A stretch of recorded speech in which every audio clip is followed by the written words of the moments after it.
Hi, I'm Jim Burklo, Senior Associate Dean of Religious and Spiritual Life at the University of Southern California. Welcome to this series of talks, which are intended as supplements to the classes that I teach through Mindful.USC.edu, our university-wide initiative to teach and to practice mindful meditation with students, staff, and faculty. Thousands of Trojans have taken our classes, participated in our practice groups, and used our app since we began this initiative a few years ago. We have formed a mindful community on campus, and now we're keeping it vibrant during this time of coronavirus, shifting our classes and our practice groups online. We need each other, and we need mindfulness practice more than ever. So let's stay in touch with each other and with our widening community of meditators here on campus through Mindful.USC.edu. I would love to chat with you anytime. Just email me at Burklo, B-U-R-K-L-O, at USC.edu. This session of our series is an introduction. What is mindfulness, and why is it worth practicing? Our definition of it is very simple. To be mindful is to be awake. Awake in a way that lets us know what is happening right now in the changing flow of our experience. It is to be open and receptive and non-judgmental to what is happening right now.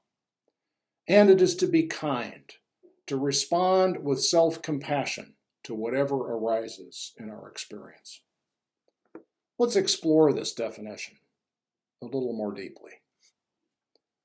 We start with the word awake, but we mean more than just the state of your mind when you wake up in the morning from your sleep. Mindfulness is a next level awakening. So much of our lives are carried out on autopilot. X thing happens and Y response happens as a result, mostly out of our conscious awareness. And that's mostly okay, because if we had to examine carefully every single thing that came at us during the day and then had to thoughtfully examine and choose our every response, we'd probably get very little done. But if we're only in reaction mode all the time during the day, then we're only half awake. Mindfulness practice builds up the muscle of the mind that is able to get to that more awake state in which we're more able to pay full attention to our experience in the present moment and make choices on that basis. The next word in our definition is open. By that we mean we open ourselves to attending to our experiences, even if they seem negative or painful. It's normal, it's natural for us to have judgments and opinions about all sorts of things all the time, including our own thoughts and sensations. In mindfulness practice, we discipline ourselves to release those judgments and opinions and evaluations so that we can more fully attend to our experiences. Often we try to push away our thoughts and urges that we believe to be bad or unpleasant. In mindfulness practice, we welcome these experiences. We're open to them, not because we like them necessarily, but because attending to them increases and expands our awareness. Another form of this openness is attending to our opinions and judgments as their own forms of experience. Observe your reactions. Observe your evaluations and opinions and judgments.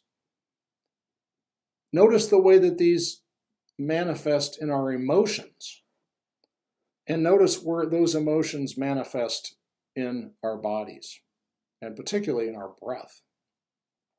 By lovingly observing our opinions and judgments and evaluations, as well as the things that we have opinions about, we change our relationship to them.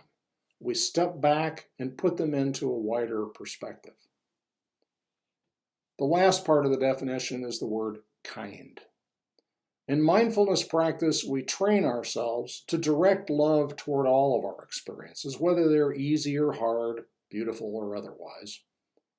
Loving kindness in the context of mindfulness practice is not about mushy, romantic, gushy love, or even the kind of love that we have for our families and friends. It's the kind of love that is the same thing as attention. You might call it raw love. Let's say a friend of yours is in a crisis and wants your support. What kind of support does your friend need? Very often, your friend doesn't need advice. Very often, they don't need you to talk about a situation that you went through that was similar to theirs. Very often, they don't need you to solve their problem for them. Really, much of the time, all they need is for you to be there and pay attention and let them know that you're paying attention. Period. To listen with an open mind and an open heart and let them know that you're listening. That is the kind of love that we're talking about here. And that is the sum of mindfulness practice. Giving your own thoughts, sensations, experiences, urges, the same thing that you would give to a friend who needs your attention. The attention that is love. Simple, right? Yes, it could not be simpler, but it is hard to do. Are you harder on yourself than you are on other people? I certainly am. Of course, we can be hard on other people too, but very often we're even harder on ourselves. We're just not nearly as loving toward ourselves as we at least try to be toward others. But if we were more loving toward ourselves, with the love that is deep, non-judgmental, presently aware attention, we'd also be more loving toward other people. If we can train ourselves in being more deeply attentive to our experiences, then at the same time, we'll be building up the inner muscle that we can use to do the same thing for the people whose lives we touch. Now, if you come to mindfulness with the intention of getting relief from anxiety and stress and obsessive thoughts, you're in excellent company. Indeed, there's plenty of solid science indicating that mindfulness practice has benefits for physical and mental health. Some of this science is happening right here at USC. But in this course, mindfulness is an end in itself. I encourage you to engage in the practice in order to entrain your attention, in order to be able to see and to observe with an open heart and an open mind your inner experiences. I urge you to let go of any attempt to change your mind or your body or anything else in this practice. If positive physical and emotional changes happen as a result of this practice for you, hooray! But that's not our goal here. If you're anxious, mindfulness gives you a clear window into your anxiety. Observe it as it is. Observe its manifestations with loving, present awareness, and let it be. But the very process of observation changes your relationship to your experience, whatever it may be.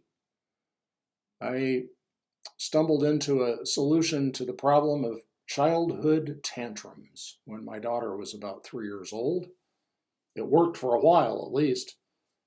She would throw up a mighty loud tantrum, and I would grab the nearest objects I could find and act out the conflict that was the basis of the tantrum. Liz, it's time for you to go to bed. No, Dad, no. I went to bed at 8:30 last night. I don't want to go to bed now. Liz, you got to brush your teeth and go to bed. The minute I did that, my daughter would grab her item out of my hand, whatever it was, any object, it didn't make any difference. And she would take that object that represented her and say, no, Dad, that's not how it goes. And then she would act it out. No, last night you let me stay up later and let me play games with you. And now I want to stay up later again. No, you can't. So we would take over, she would take this object, and in doing so, she stepped back from the conflict and became an observer as well as a participant. And in that instant, poof, the tantrum was over, the howling and the stomping were done, and the conflict continued. It didn't go away, but her relationship to it was totally transformed. That is what we experience in mindfulness practice. We experience a liberation from being defined or controlled by our thoughts, urges, sensations, and emotions. And it allows us to step back into the role of the observer. Mindfulness does not fix our problems, but it changes our relationship to them.